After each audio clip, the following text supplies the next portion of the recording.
This is the Producers Podcast. Featuring the most respected international talent in the world of audio production and voiceover. TV, radio, film, and more. In-depth interviews and industry insights. Putting you on the inside. Learn more at RyanDreen.com. The Producers Podcast. With Ryan Dreen. We are back. 2019 is here. First show of the year. Thank you so much for checking it out. As always, I took a little bit of an extra break, but I did do a little bit of work while I was gone. I did not completely slack, not the entire time. So I have 3 episodes locked and loaded to kick off the year. Today, obviously, Beau Weaver is the guest. I'll tell you about him in a moment.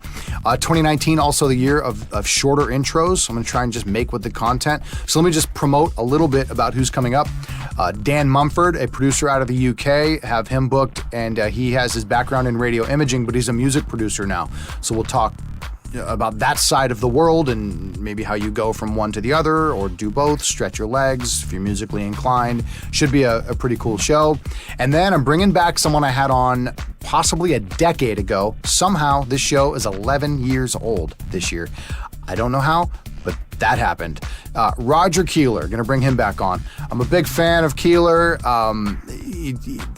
As I think about him, I don't know if there's anybody that is more perfectly suited for their gig than Keeler. He's at iHeart in Denver, Channel 93.3. He voices stations, he's musical, he's comedic, he's everything about the brands that he works with and just has so much passion for this industry. So it's high time I bring him back on the show and get a new perspective from him on the industry that has clearly changed so much in the last decade. So Keeler, or Rocket, Roger Keeler, coming up as well. Today, Beau Weaver. I can use the word legend with Beau. He's a nice guy. I think I might have called him a titan in the show. I did not gush too bad. I was cool. I think I stayed cool. Maybe, sort of. A little cool. He got his start back in, like the 60s? Yeah. Voiceover in the 70s. He's got a radio background, but he has dominated all genres of voiceover over the years.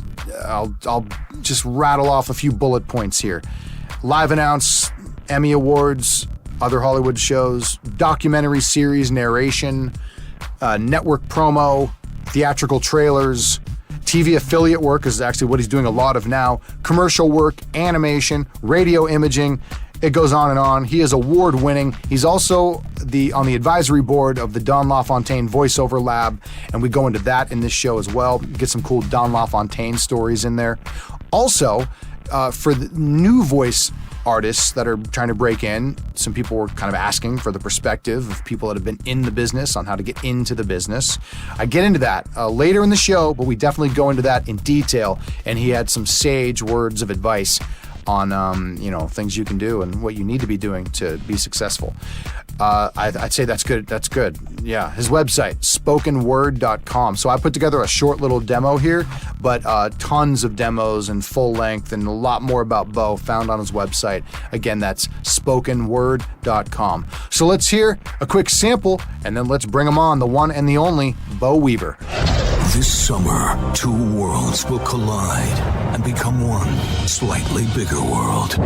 Is this thing on? Homer, we're recording. No! Dr. Martin Luther King, we get a statement, please. Selma is the best reviewed movie of the year. Dr. King, if you march, place yourself at great personal risk. It's enormously entertaining, powerful, a triumph. Inside Out is the nation's #1 family movie. You won't believe what happens next. An all-new How to Get Away with Murder on ABC starts in 3, 2, 1. Call Curtis, got answers, and more. What we uncovered about the pharmacy's past, Monday at 10. Incredible. We've got to do something before the city is incinerated. That's FM 105.9 and still AM 630 WMAL. The smoothest place on the radio. 94.7. The Wave. iHeart BLI on iHeartRadio. 106.1 BLI is now on iHeartRadio. You've heard about iHeartRadio. And of course, you heart BLI. Now you can listen to BLI anywhere. All right, well, there's a voice that if you are listening to this podcast, you are familiar with. Let me properly introduce my guest.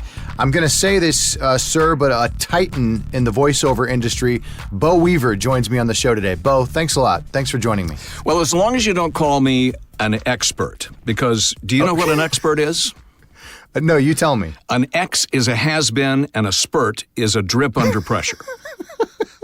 You know what? I've talked to a lot of people. I have never heard that one before. Okay. So I will not call you that. I am not an expert. But I will call you Titan. I can call you a legend. Can I call you that? How does that make you feel? All of those words simply mean, dude, you're old. Yeah. Well, I don't mean it that way, and you know that. But you've been around. I have. You've been around for a minute. I have. So, all right. So I've got a roadmap of all kinds of topics that I want to get into. But as a kid who grew up in L.A., now, yeah, I'm a little younger than you, so I technically wasn't alive when you were, just starting. But you did some legendary radio to start your career. First job. Absolutely. Radio was my first love. And I hate to say it, and I've said this before in other venues, but seeing radio now is kind of like running into your old middle school girlfriend on the street, but she's lying face down in a puddle of her own vomit with a needle sticking out of her arm. I mean, you're glad to see her, but, oh, honey, bless your heart, honey, Yeah. But it was my first love. It was my first love because I grew up in Tulsa, and there was a disc jockey on at night on KAKC who was a big star, and he had a television show, and I went to a concert where he emceed the concert. And when he came out on stage, the girls screamed, and some of them appeared to be throwing panties. And in that moment I said, that is a good job to have. And that was the beginning of it for me. So when you do the radio thing, you either kind of find it later or you seem to get into it real early, and you were one of the real early ones. I was. I hung around the radio station and went to all their appearances, and I entered all their contests, and pretty soon I was pulling records for them and answering their phones. And I kind of weaseled my way into an on-air job when I was 15. And did it all the way through high school, and then started getting hired at bigger and bigger stations in my early 20s. Astonishingly, I was hired to do morning drive at KFRC in San Francisco when I was 21, and ended up at my dream station, KHJ, in 1976. And that was that's crazy. When radio was the big time. We had engineers. And this will blow the minds of a lot of people in radio today. At KHJ in 1976, the sales guys were not even allowed to come in the building. They had them in a trailer in the parking lot on the Paramount lot. So that's when programming ruled. And it's a different day now.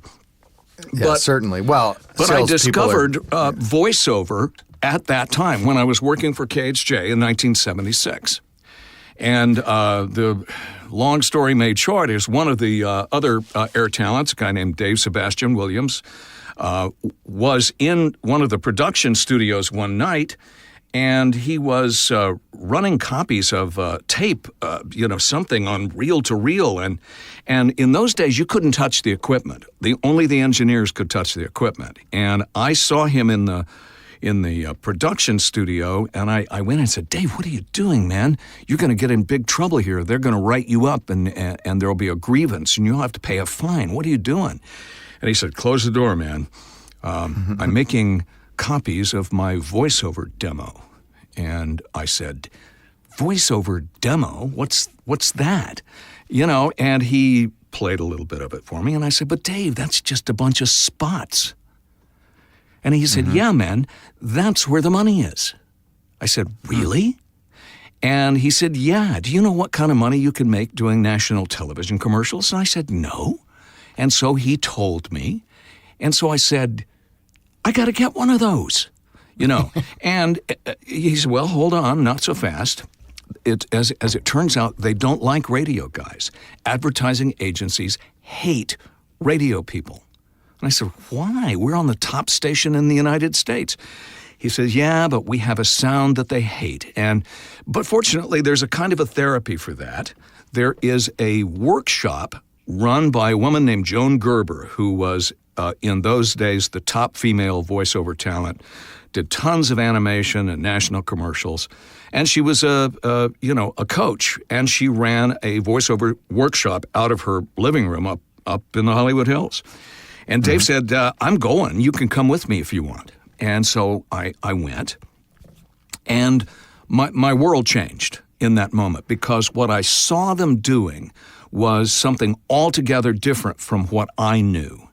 There was an actor's approach to commercials, and I realized, oh man, this is a whole different thing, and I don't know anything about it. Now, it took me a minute to get to that frame of mind, because they started off the workshop with a cold reading exercise where everyone comes up to the front, they have a copy stand with a piece of copy, and you slate your name and do a cold read.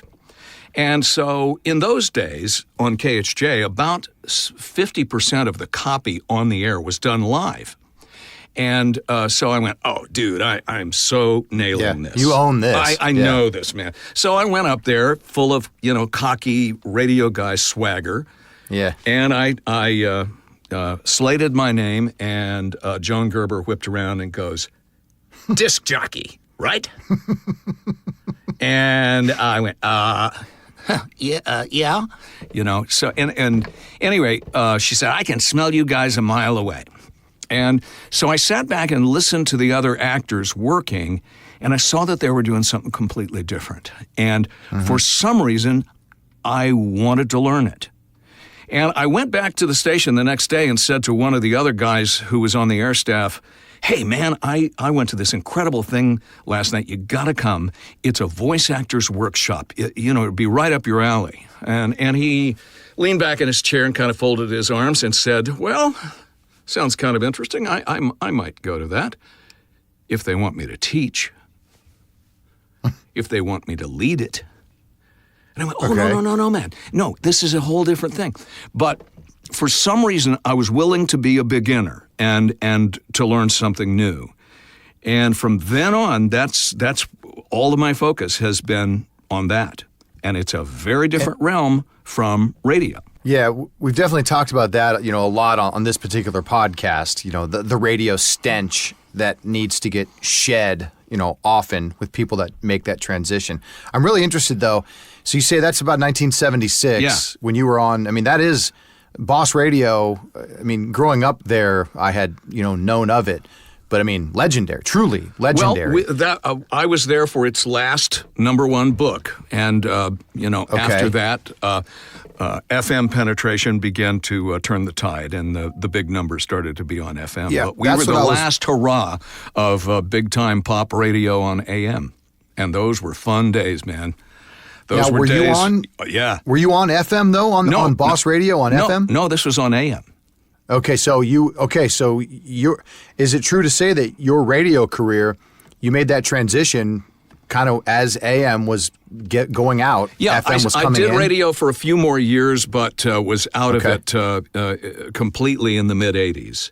So 76-ish is when you decide to go take this voiceover workshop, and you say you stayed in radio a little bit longer, but what of my attention was on learning the voice actor's approach, and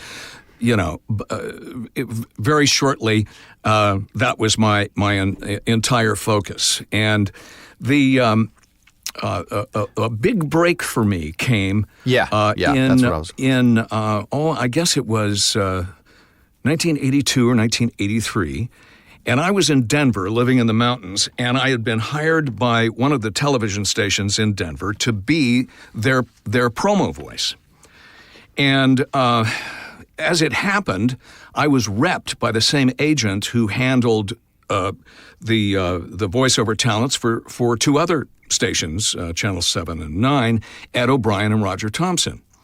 Now, Denver television stations were at that time a lot more sophisticated than broadcast operations in markets of similar sizes. Denver TV looked more like San Francisco or New York. And each of the Denver stations had a top-flight VO talent under contract. Now, in most markets, even in New York and L.A., the promo voice tended to be like a station utility on-camera guy, weekend weather fill-in guy who worked for their AM sister station who voiced the promo spots. And usually he was like really lame. But around then, there arose some national consultants who were significantly raising the production values for local stations. They were bringing all the big-time trappings that the networks had to local stations. I mean, like futuristic sets and custom graphics and chyrons and custom music packages, all that kind of thing. But the local booth announcer guy was not cutting it. You know, he was just not matching this upscale vibe. And the stations were also starting to do highly produced topical news promos. So, you know, the local announcer, you know, who might also be the voice of the waterbed warehouse spots in that market, you know, was just like, no, this is... Well, at any rate, my friend Ed O'Brien, voice of, I think, Channel 7 in Denver, came up with the idea that our voiceover services could be sold to stations in other cities. Now, this is I thought that's where... This is a radical idea. Yep. You know, like... A television station in Chicago directs us over the phone, and we send them the reel of tape by this brand new technology called Federal Express Overnight. Right. Can I pause? So up until this time, generally speaking, as you just said, it was somebody local within the group or the station, or it was generally somebody local in some capacity. And almost always it was an in-house station person, you know? Right. And that was across the country. Yeah. I mean, people really weren't shipping voiceover in not any at all. capacity. No. Yeah. There were a couple, now Charlie Van Dyke was voicing some news opens for a few stations, but not being the entire voice of the station. Yeah. So Ed had the idea that because Roger and I and Ed all had very different styles, that we could join forces and promote ourselves together. Because if you were going to pick Ed, you would never use me, you know? So, right, okay. So we started a little company, and it was called Three Fine Pipes. Okay. Ed's wife made up that name. We put out a demo on reels of tape, and we mass mailed it to like 200 television promotion managers, and we started attending the broadcast marketing convention. It was the forerunner to Promax called BPA. And in short order, we were all doing a slate of television stations from home studios. Now, this is even before fax machines. So they would dictate the copy to us, record it, and then run down to FedEx, you know, before a 4 o'clock deadline with a dozen reels of tape. You know. And how long? That was overnight, so it would be there in the morning. That was as fast as the turnaround could be. Yeah. But this was astonishing turnaround to them. This was lightning speed, you know. Well, most of them probably just simply didn't have the ability to have someone out of market. So even that was amazing. Yeah. The ability to get someone at a top level that wasn't even in town. So doing this somehow caught the attention of one of the talent agents in L.A., and he didn't quite understand what it was that I was doing, but he was interested and wanted me to come back to L.A. and he would rep me, and so I came back. And he just didn't understand. I said, "Oh no, I'm recording promos for television stations in my home studio," and he was like, "No, Beau, no. You go to studios. You drive to studios. You don't do it at home." But my home studio there in L.A. in '84 was probably the first voice talent home studio. Yeah, I was going to bring that up. So tell me about, again, I don't know for sure if it was the first home studio, but it might have been. Joe Cipriano had a studio at home, but it was a radio station studio. He was still doing radio work, and it was like a home radio station type thing. And so tell me about your first home studio in 1984. Yeah, it was a small mixer board with a limiter and let's see, the microphone I was using is that Sennheiser 321. What is that? Does that ring a bell? And just with some limiting and a little bit of mid-range EQ, and I recorded it on a 1/4-inch tape. Yeah, and you went straight to tape, and you probably weren't going to be doing any editing. Nope, no editing. You'd have to be cutting tape, and who has time for that when you're shipping FedEx? Right. So you had your any processing is actually in the console. That's what you're saying? The stuff was built into your console? Right. Yeah. And what about your room? Did you get, the egg crate stuff, or did you invest in some material that was hard to get at the time? I put carpeting on the walls, which killed the bounce very nicely. And the amazing thing is that little room just sounded great. Yeah. Wow. Yeah, because I knew I wanted to bring that up. So at the time, you were doing something, it's very possible just the three of you were making available. How did people find out about what you were doing? And did you see people start to knock you off? And did it change very rapidly? Oh, it did. Yeah. My little mic switch keeps cutting out. So yeah, it did change very rapidly, and pretty soon this is the way it was done, and it is now. It is the way it's done. Mm-hmm. But as far as your competition, did you start to see, were you kind of monopolistic for a period of time? Did you ever feel like that? Yes, and then others started to join. But I've never paid any attention to that. I don't think in terms of competition. It's just we're all just doing our thing. And the way I'm competitive is with myself to do the best job I possibly can, and that has this what we did with Three Fine Pipes, and what I do for television broadcasters in major markets is I understand what they're doing, and I give them extremely good service. And I know what they want because I know what they're doing. I know their business. I've worked in television a couple of decades longer than I ever worked in radio. So I know what they want. Yeah. I'm interested when you eventually made the official transition and you were 100% full-time voiceover. You had mentioned this endeavor, Three Fine Pipes. Was there other events that happened professionally that sort of kicked you in the butt and said, okay, it's time to quit that radio job. This is what I'm doing. This is my career. Well, I transitioned out of it slowly. When I came back to L.A. In 1984, I was doing an on-air shift for the first of the satellite broadcasters called the Transtar Radio Network. Okay. And we were on the air in like 300 different markets, but we made it sound like we were local. And so I was still doing a radio job, but it wasn't on the air in LA, so I didn't have the stigma of being a radio guy. Okay. So I did that until I was too busy in voiceover to keep doing it, until it just was costing me to keep doing it, and then I let it go. Right. How long would you say it took you, in your mind, to completely shed that radio stench? Well, look, I'm not sure. I'm not sure because a lot of the sounds that we produced in radio can be repurposed in promo, but they come from a different place, The radio sound is really a set of bad habits, and part of it comes from multitasking. Now, what a radio talent can do is actually pretty extraordinary. You're producing while you're performing, and you're looking ahead, and you've got 3 clocks going on, and you're actually doing about 5 things at once. But what that does is it causes you to judge your performance as you're doing it. And you hear yourself as you're performing, and you're adjusting yourself based on what you're hearing in the headphones, and it creates a feedback loop, and it takes you out of the moment.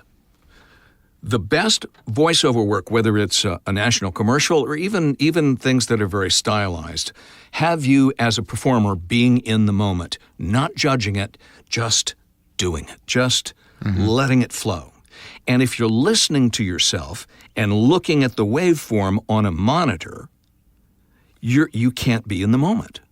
Now, that's one of the reasons I work the way I do. Now, I know a lot of guys who have a radio background set up their studios to look like little radio stations, with a monitor in front of them, and they've got all, all the gear, and, because that's their comfort zone.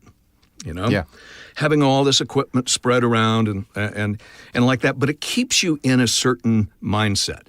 Most of my career in LA from the mid 80s, you know, all the way up through the mid, you know, around 2010, you know, most of the jobs that I would do would be driving to a studio, and you walk into a very, very large room where there is a copy stand and a microphone, and across the glass are the advertising agency producers and the audio engineers, and you have a sheet of paper and you perform.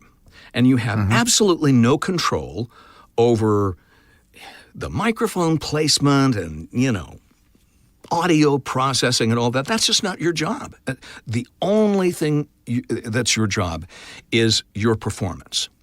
And so that's the way I set my studio up. I have a booth that is simply a performance space, and I've got a little podium and a microphone, and you know, and I read scripts off an iPad, and I have a little timer because I have to do a lot of things to time. But the equipment is outside, you know, so I'm not looking at anything technical. You know, it's just me and the words. The picture you gave me specifically to, you know, use on this show, that's you in your personal studio as you work. Right. Yeah. So people can get a glimpse of actually what you're saying right now. Right. Yeah. I can see that the tape is rolling. Yeah, that's important. But I'm not. But otherwise, I'm not engaged with equipment. You're a big. I'm going to bounce a little bit here, but you're a big twisted wave guy. I know you've talked about that a lot. Anyway, is that what you use on the regular, or do you use what do you use to record with? Twisted wave is the only thing that's on my machine. Okay, so you're a Mac guy. Yes, I was a Windows guy for a long time, and I liked a program called Sony SoundForge. And in the earlier iteration of it, because of some ways that I could automate not really automate, customize the keyboard shortcuts so that it worked the way I wanted to work. Because doing promos for television stations, man, I do an enormous volume of stuff, and I've got to be really fast. And, you know, SoundForge worked the way I wanted it to work. Well, for a variety of reasons, I wanted to move into the Mac platform, and I tried every Mac program. You know, Pro Tools is way too complex for what I want to do, because all I want to do is capture the performance, do light edit, and send it out. And Pro Tools is just way too complex. And it, you know, it kept crashing, and, you know, I just don't have time. I don't have time to futz with technology. The technology has to be like a refrigerator. You open it up, you know, and you get just some, works. You know, it's just there. So I looked for a program that would work very much like SoundForge, and I found a couple that were almost it, and then I found Twisted Wave. My friend Randy Brown and I were both trying every single program we could find, and we found this one. And Randy found a bug in it, and he wrote to the customer service department, and the next day, he got a new build of the program with a bug fixed. I went, wow, that's cool. Yeah. And it turns out Twisted Wave is one guy. It's a German guy who lives in Paris. And this is all. This is his whole gig, is Twisted Wave. So I made a couple of suggestions about how I would like it to operate, some features I would like, and bang! Next day I get a new build. Wow. So you know, it really works for me because I have it customized so that it can be extremely fast. And I wanted people to hear about that because it hasn't been brought up on this show very often, and I know you were a big proponent, and I also knew that you were with it early and helped, you know, refine it, as you just said. Well, a little bit. You know, I made some suggestions, and I became kind of an evangelist for it. And absolutely. You know, the designers at Pro Tools stay up late at night thinking of new ways to break your heart. Well, look, let's be honest. I mean, if you are a voice actor for a living and you're never producing multi-track content, there's really no reason for you to ever pay the money for Pro Tools. Right. Period. Well, production is not part of the voice actor's toolkit. Right. There are some people who do both, but it's just a completely different ballgame. I never produce anything at all. Yeah. And I wanted people to, because people always want to know, well, I want to continue on the tech talk here too. Mm-hmm. People are going to want to know, but I think I know the answers to these questions, but what else is in your studio, microphone, in your mic chain? I generally know what's coming, but tell people about that. Well, I don't have a mic chain. I don't. Again, processing is not part of the voiceover guy job. Now, for television affiliates, I do have some processing that I put on because things have changed in that realm, but I apply it later. I record flat. Everything is recorded flat.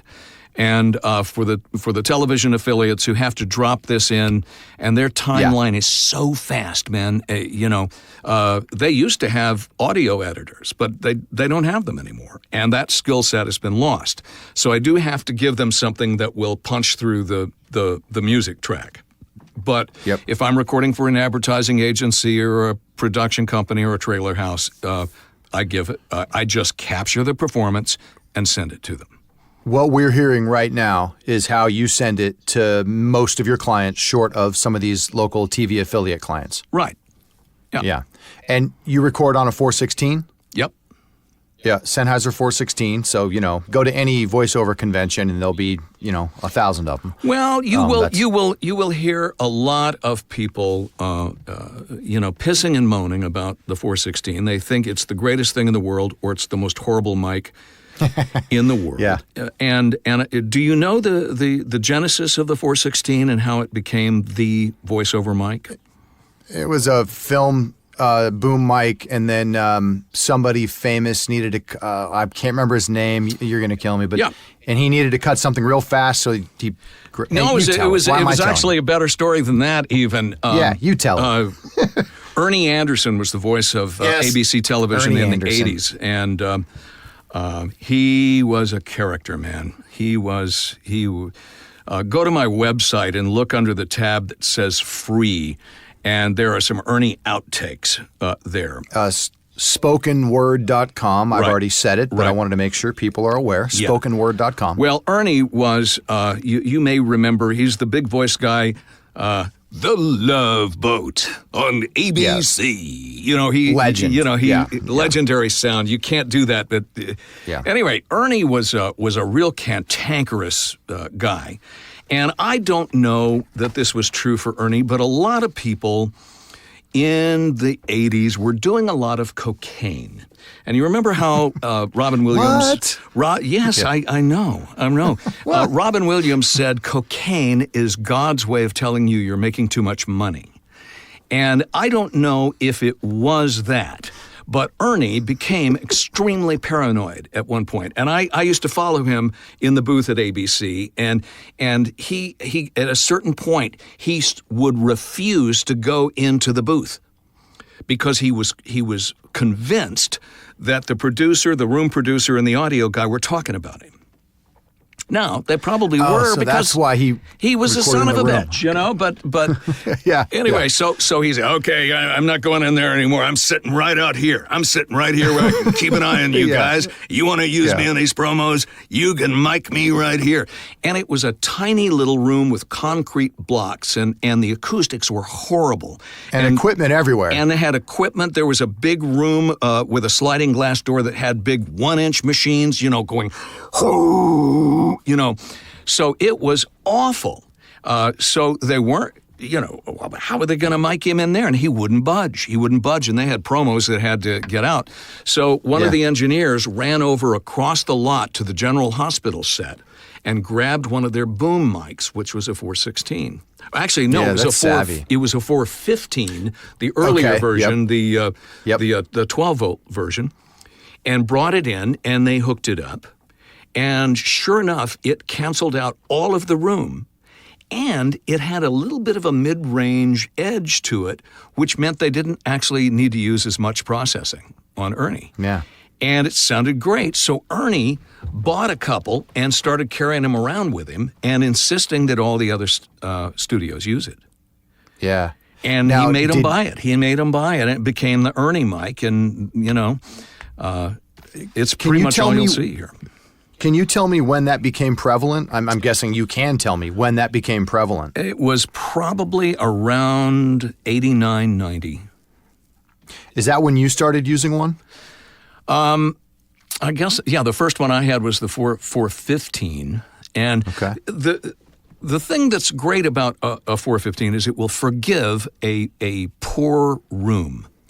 A large capsule mic like a Neumann sounds really great if you have it in a large room with a lot of open space and a lot of wood and a little reflectivity. You want a little liveness because, a large capsule mic like a Neumann, or an AKG or something, in a little dead small space, sounds like that. It's muddy and muffled, and there's no punch to it. There's no clarity. The little dead space room sucks up all the prettiness out of it. It's just like a guitar. The strings aren't really what makes that beautiful sound. It's the wood. It's the resonating box with a guitar or a violin. And so a large cap mic depends on the room. And most project studios and home voiceover studios are not good rooms, No. But the 416 will, is, and not only that, it's consistent from one room to the next. I could record something at one studio with a 416 and then go do pickup lines at another studio across town, a month later, and it'll sound the same. But that's not so for large cap mics. They're totally room dependent. Also smart to record flat for that reason. Yeah. If you have to be punching in or doing pickups in various places, as long as you have your 416 and it's flat, your sound's not going to change much at all, no matter where you are. That's right. I'm going to be taking up so much of your time, Beau. You're just going to have to throw me off of here. Hey, I don't mind. I want to hear. All right, I want to hear everything. I work all by myself in a semi-rural setting. And my wife is sick of my stories, and she's sick of your voice, right? Yeah, she hears you all the time. So I don't come into contact with people who are interested in my opinions very often. So this is so much fun for me. Awesome! You got a great spread up there, I believe. You're up in the. It's Ojai, in Ojai. In it's a little artsy-fartsy village between Santa Barbara and L.A., and it's lovely. Our modest little place is like a little compound of log cabins set in the orange groves, Yeah, that's great. It just seems like you've really got it. You got it locked in. You got it. You got everything locked in up there. Well, I like it. It's nice, and it's a blessing and a curse. In the 80s and 90s. I got really, really busy, fortunately, and I would go to, 4 to 7 studios in a day. Wow. And in L.A., that's really hard. That driving is really hard to do because getting from Santa Monica to the Valley is like going to be an hour or so now. And that's even worse. People used to say, what do you do for a living? And I would say, I'm a driver. I'm a driver. I drive to studios. And there's this thing I do when I get there, but mostly it seems to be about the driving. So fortunately, being at home, I don't have to factor in travel time. But the downside is I miss the people. I used to have such a wonderful relationship with hundreds of colleagues. Los Angeles has this incredible community of voice actors who are insanely talented. And I would run into them at studios 4 or 5 times a day, and I would see them at my agent's office. We would audition at our agent's office. And often I would be in a group read with a bunch of other people, and these guys are so frickin' good that it kicks your game up a notch just being in the room with them. Just the energy that you absorb from other top talent. And working with top talent produces an energy and an inspiration, and there's a little competitive edge too. You know, you want to be at your absolute best when you are reading with guys at that caliber of talent, you know, and we miss that now.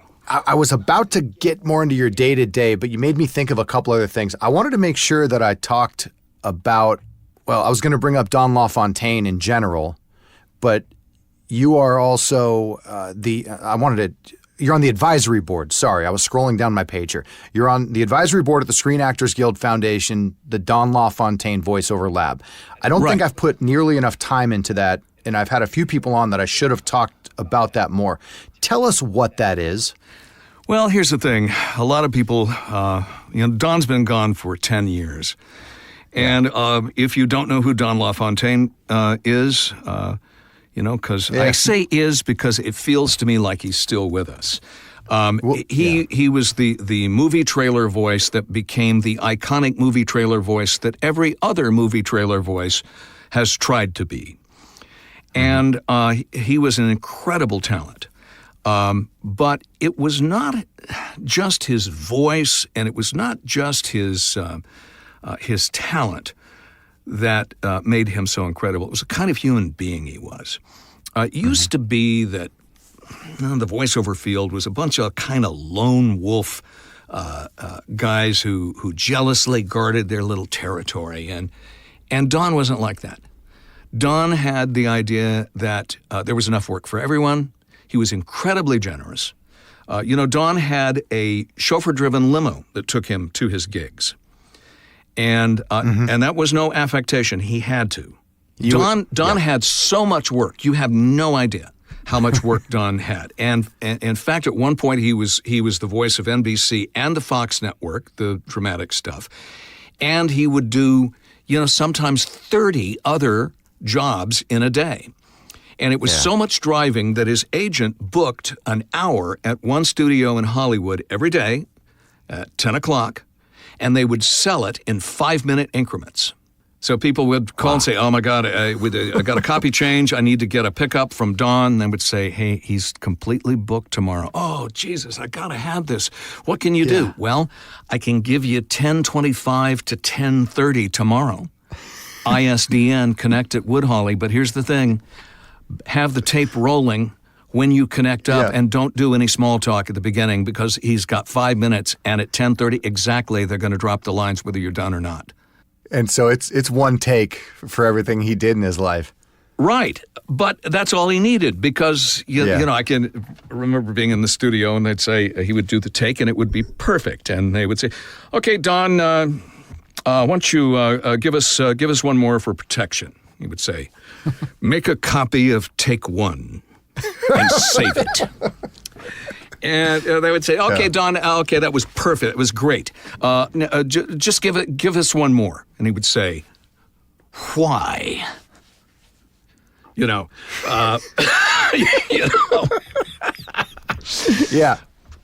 But he was right. He was right.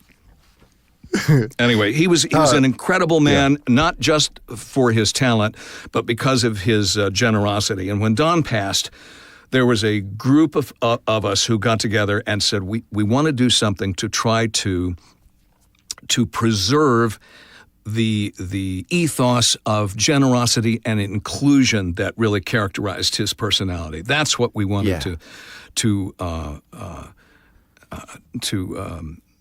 try to keep going. And so Paul Pape and Joe Cipriano and George Whittam were the founders. And they assembled a group of people and asked us to build this thing. And so we built this incredible teaching facility and voiceover studio at the Screen Actors Guild Foundation, and now there's one in New York. They've duplicated it in New York. I just saw that. Yeah. I just saw that. Yep.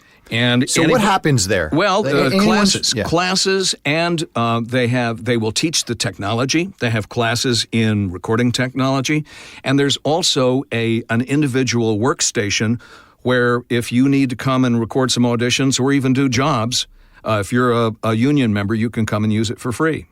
First come, first serve, sign up. Yeah. But there are classes and workshops and teachings going on every single night there. Yeah, that's great. I just want to make sure I devoted some time to that. I knew you were on the advisory board. I've known Sip a really long time, and I don't think I ever really talked to him about it. Anyway, thanks for talking about that. And Don LaFontaine, obviously a legend that everybody respects.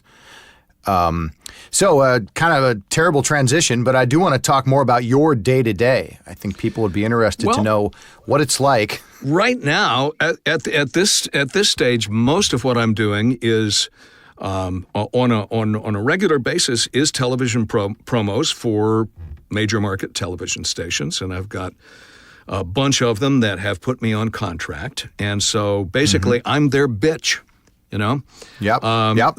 And I come into the studio at 7:30 and record some early stuff for the East Coast. I'm across all the time zones, and then I go eat breakfast and drink coffee and walk the dogs, and then I get back in here at about 8:30, and I finish up at 4:30.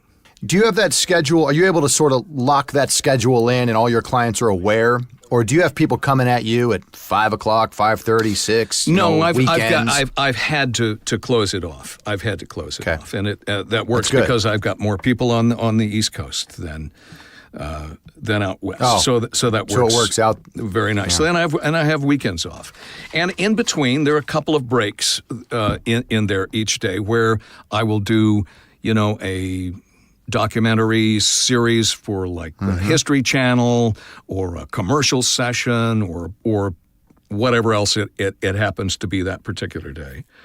But the bulk of it is television promos for affiliates. And what percentage of your work I think I know the answer, but do you go to an external studio to do these days? 0. Yeah. What percentage of your work did you do in an external studio in, let's say, the year 2000? About 60%. Yeah. And it slowly transitioned to 0 over the years? Well, or was there a time period where... There was a big shift. Now, I was doing a lot of stuff from a home studio for television stations in other markets, but almost everything in L.A. I had to go and be on premises, and what changed it was the aforementioned Don LaFontaine. Don had a home studio, which he mostly used when there was an emergency. It's 9 o'clock at night, and he would say, "Okay, all right, come on over. Send your producer over. You can record." He'd go down to the basement and record for them, but.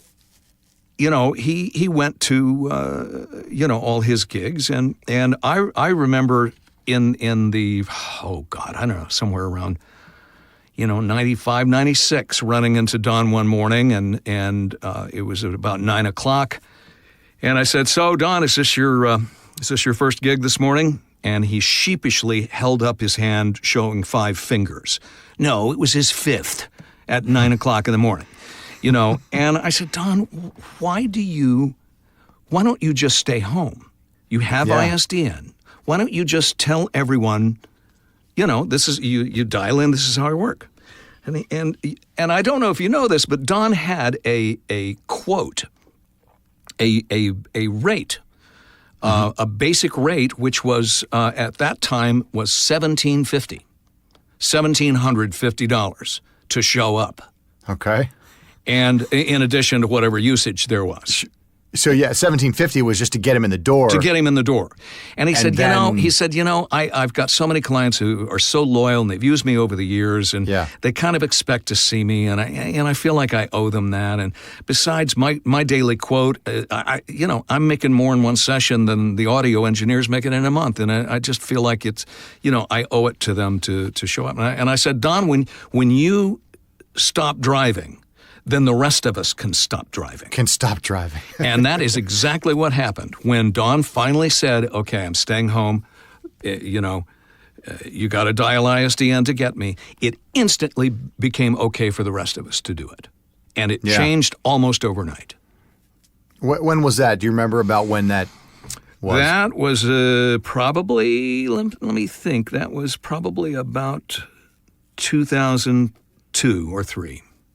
Okay. Yeah, because like as you said, it could have been done before that. Way before. Clearly. Yeah. So that also helped you as well. Over time, I mean, you've just done everything, but you've made it pretty clear these days. A lot of your work, maybe most of your work, is affiliate announcing. But what else are you into currently?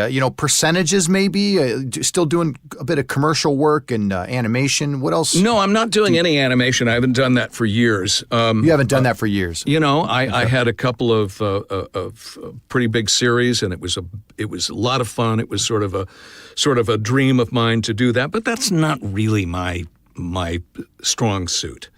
Is it also not very lucrative, and so maybe it wasn't the best usage of your time financially? Is that a true statement? Well, in a certain sense, yes, because those sessions are SAG day player sessions, and they have you all day. Yeah, and you get an hourly rate, basically, right? No, not an hourly rate. You get a session fee, and then it plays usage when it runs. Okay. But that is, less and less, and more of the what we typically call animation sessions are for video games, and those. Yeah. There's not as much money in it. When you're doing a volume of other things, it ends up eating up your day, and you can't do it. Yeah. What else do you get into though?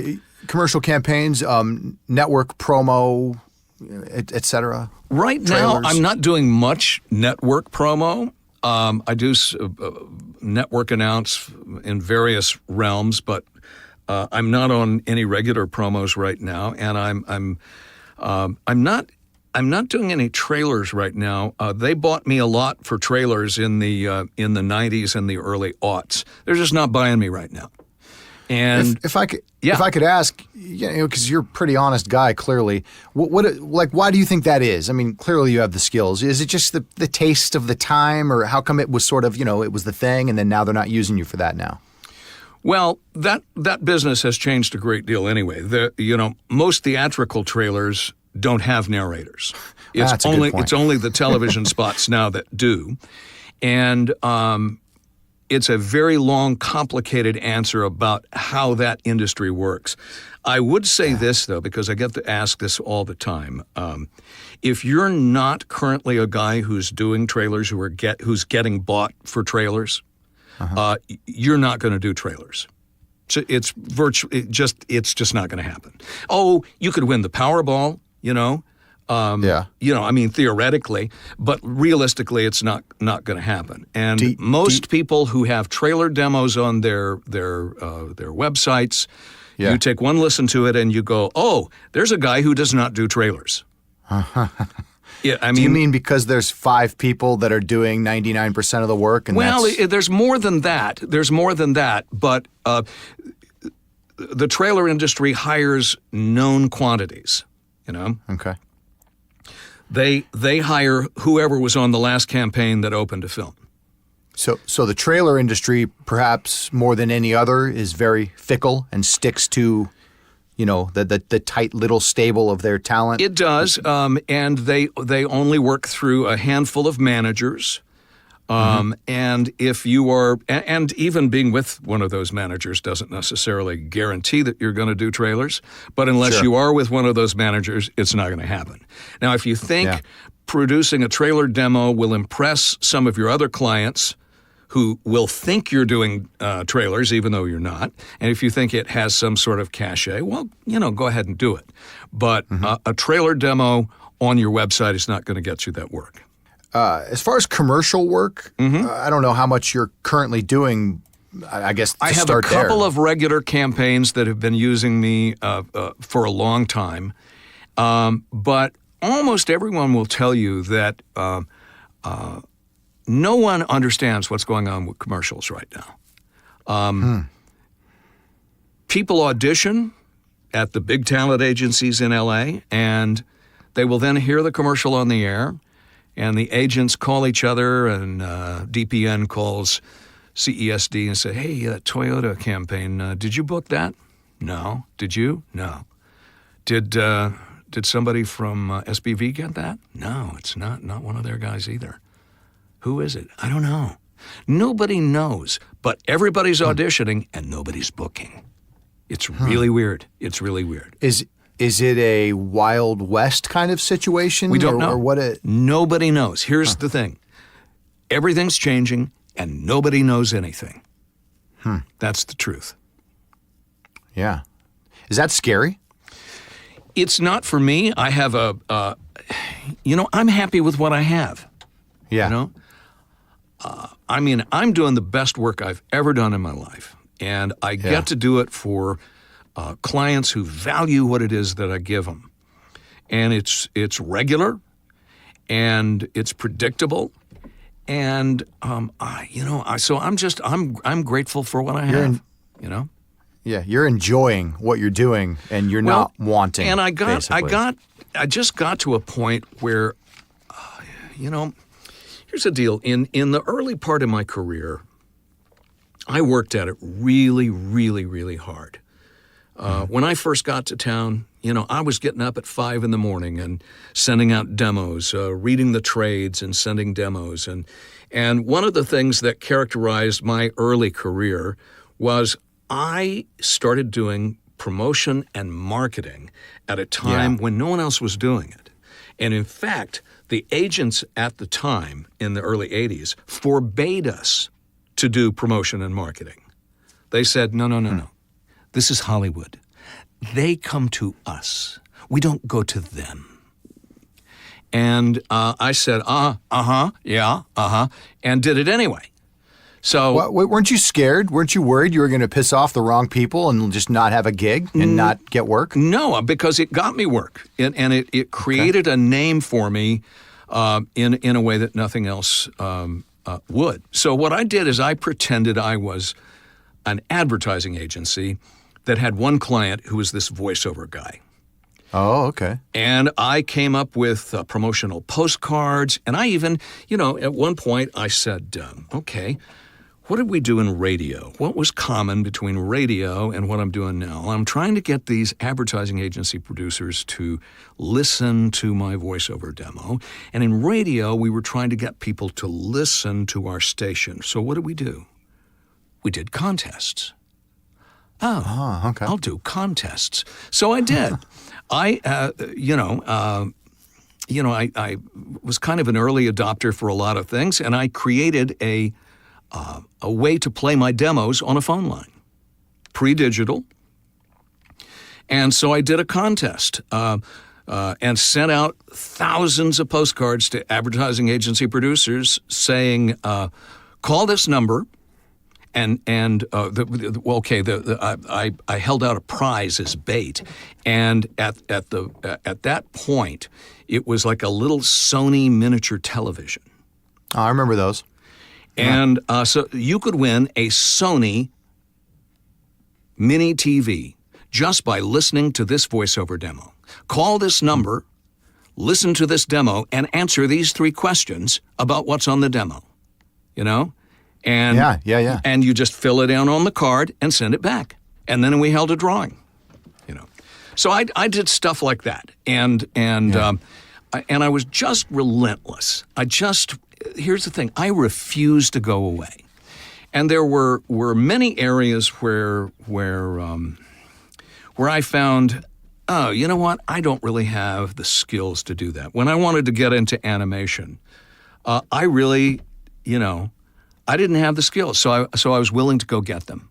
I was willing to go get training and go to classes and to be taught. And so I worked at it. And, and I just kept at it every single frickin' day. And so that persistence, I really think helped me in the early part of my career. Now, at this particular juncture, we're living in a different world, and we are so inundated with emails and texts and social media and stuff. That kind of promotion and marketing, I don't think it works anymore. I think it often has the opposite effect. It can be negative, yeah. Yeah. So, but at this point, I'm a little older now, and I've just gotten to the point where I'm no longer needing to bend the river. Yeah. I'm happy with what I have. And I got a wake-up call. I told you about those guys with whom I started Three Fine Pipes. Some years ago, I could not do a particular television station any longer because of another conflict. And so I called my friend Roger Thompson, who was one of the Three Fine Pipes, and I said, Roger, I've got this television affiliate, and I think your style would be really great for them. I'm going to refer them to your website. And I just want to let you know, they're really great people, and I'd love for you to get the gig because I can't do it anymore. And what he said, "Oh, Beau, aren't you sweet? That is just so kind of you to be thinking of me. But you know what? I think I'm going to pass." And I said, "What?" He said, "Yeah, I have enough." And I said, "Enough?" And in all the years that I'd been in Hollywood, I don't think I'd ever heard that word. Yeah. He said, "Yeah, I've got just enough clients to where I can do a really good job for each of them, and that makes me feel good. And if I took on any more, there just might be too much pressure." He said, "And also, selfishly, I take Fridays off. I've trained my clients to let me have Fridays off because my spiritual practice is I fly an airplane. I just go fly around and be with the clouds, and that gives me joy. And if I had any more work, I probably couldn't have that.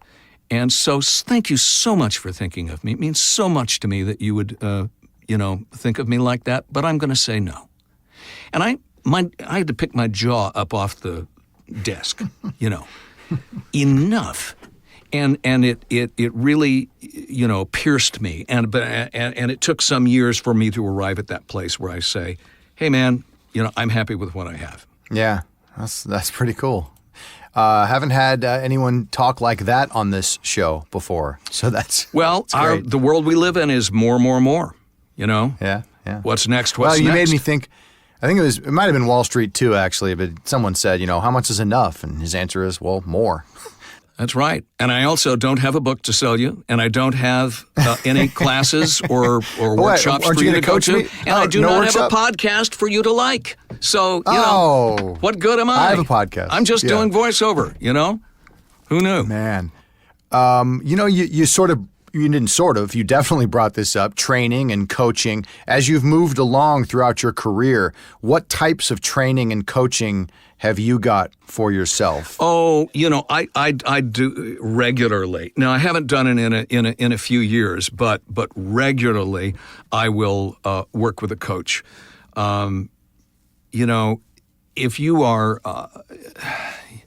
an athlete and you're serious, you have a coach. Every serious athlete has a coach. And they know that you can't coach yourself. You'll coach yourself into a ditch, And you have to empower someone outside yourself to help you see what you can't see. And being willing to be a beginner and to take on something that you don't already know, that just makes you a bigger person. So over the years, I've worked with Maurice Tobias. I was one of her very first, promo clients. And I've worked with a man named David Lyerly, who I think is brilliant. His name has come up. Yep. And for commercial work, I have worked with Nancy Wolfson. I think she is the smartest person in the entire voiceover industry.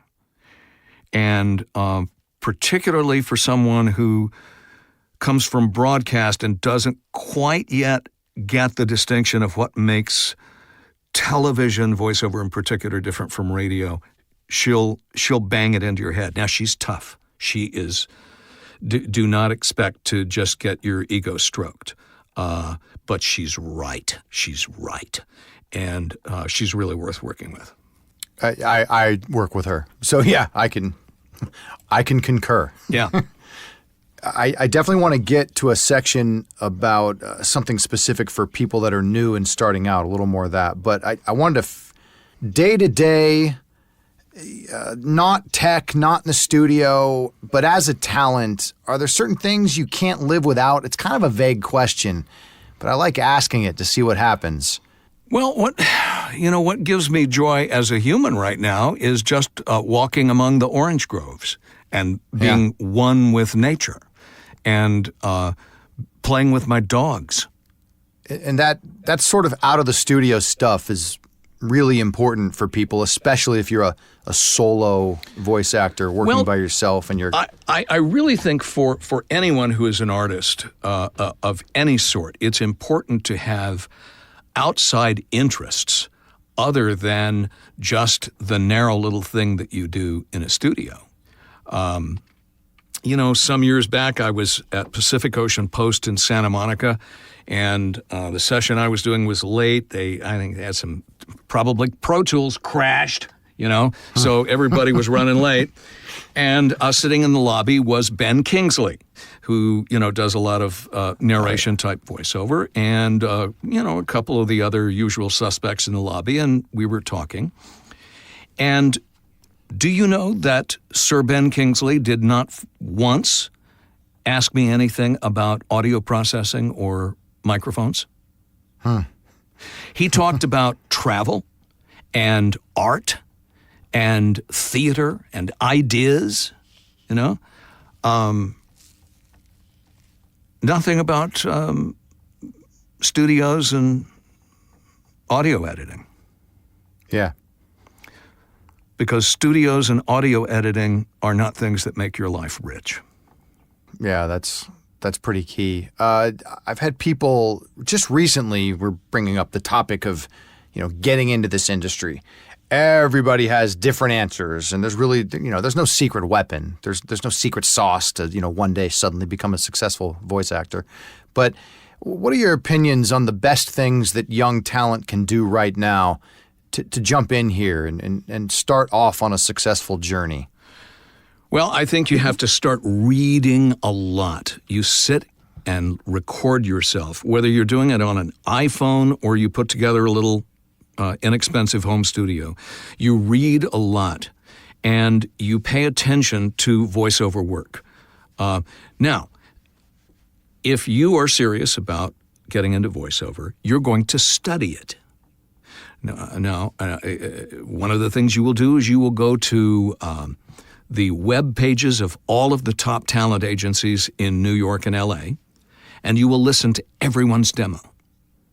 And you will, there is a service too, by the way, I'm not sure if you're aware of that. There is a service that you can get that will deliver to your home all of the latest national commercials, promos, narrations from cable networks, movie trailers, all of the voiceover that is currently airing, and you can get that delivered to your home on a daily basis. Okay.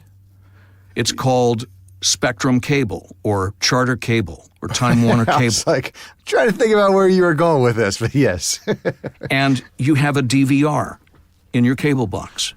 Yeah. And so each night, if you're serious about learning voiceover, you'll take another network, one each night, and record the whole evening. And then you will go back and you will scope through the programming and you will stop and you will listen to all the voiceovers. And you will say, okay, why did they use that person? Why did they read it like that? And then you might stop it and transcribe the words on your iPhone. And then you go into your little studio or just read on your iPhone and try to find, okay, what do I have in my instrument, in my, experience as a human that could bring some humanity to that little story. And you will do it over and over and over again. And then you will find someone who's a coach to listen to you. And you will get in a class and you will do workouts and you will work one-on-one with coaches. But you will do it like just this, exactly the same as if you decided that you were going to learn to play the mandolin, Mm-hmm. You'd practice, and you would listen to every mandolin player in the United States. Yeah. And most of the people who say they're trying to get into voiceover aren't doing any of that. Yeah, that's really what it comes down to, putting in the work. Right. Yeah. Hey, Beau, this has been awesome. I have just taken up so much of your time. There's something I wanted to bring up before we roll, before we end here, but you've got some comedic chops. I love it when I hear, you book one of those, whatever Kimmel's doing, for example. Just an example. Have you always had a little bit of a comedic edge to you or the ability to put that into your read if needed? Oh, sure. But, you got to give all the credit to the writers for that stuff. Sure. I'm just the guy. Yeah, but I understand what they're going for, and so I can make the parody. Not everybody can do that. I mean, not everybody can, translate that, make that print. It's a lot of fun, though. It's great. What else are you not doing that you maybe wish you were doing? I don't care what it is, but like, oh, you know what? I'd love to be doing some of that. Anything like that? No, I No? I have had the extraordinary good fortune to be able to work in almost every little niche there is in voiceover, yeah. Even if you didn't want to do it, is there any area you actually have? Because I was going to say, I think I mentioned this early on in the show that you have worked in every frickin' genre. But is there an area you actually haven't done? Maybe I should ask it that way. I haven't done audiobooks. Okay. And that's a time commitment. That's a huge probably time not commitment. worth your time. Yeah. I sure love listening to them, though. Yeah. I consume them, with great frequency. That's cool. Well, that's great. Well, hey, I tell you what. I mean, I told you I'd ask you on for 30 to 60 minutes, and I've gone too far. But, Beau, you're awesome. I got the epic advice from you here at the end, which is typically how I'd end the show. Spokenword.com. That's the website. It's way out of date. But it's. I don't get work from my website anyway. So right. It's got some good demos on there, though. People can go listen to the full demos. I played a sample up front, but they can get the full demos on there. And you can see pictures of me and find out, that it's proof that there is a gracious higher power, because he or she has given me an ability to make a living off camera. Because as you will find, I look like a homeless guy. I don't agree, but I mean, you got the long hair. I love the glasses, by the way. I did want to say that. I have actually been thrown out of many studios. I walk in and they go, "No, we've told you people, you can't come in here." You can't. They think I'm a homeless guy looking for a place to go to the bathroom. It's classic. And then I go, I'm here for the commercial session, and they squint at me and I go, "Off camera." Oh, that's right. I'm sorry. Yeah, you're down in Studio A. That's awesome. All right. Well, hey, Beau Weaver, I do want to sincerely thank you so much for joining me on the show. I really appreciate it. Big fun for me. Thanks for listening to all my old stories. Love it.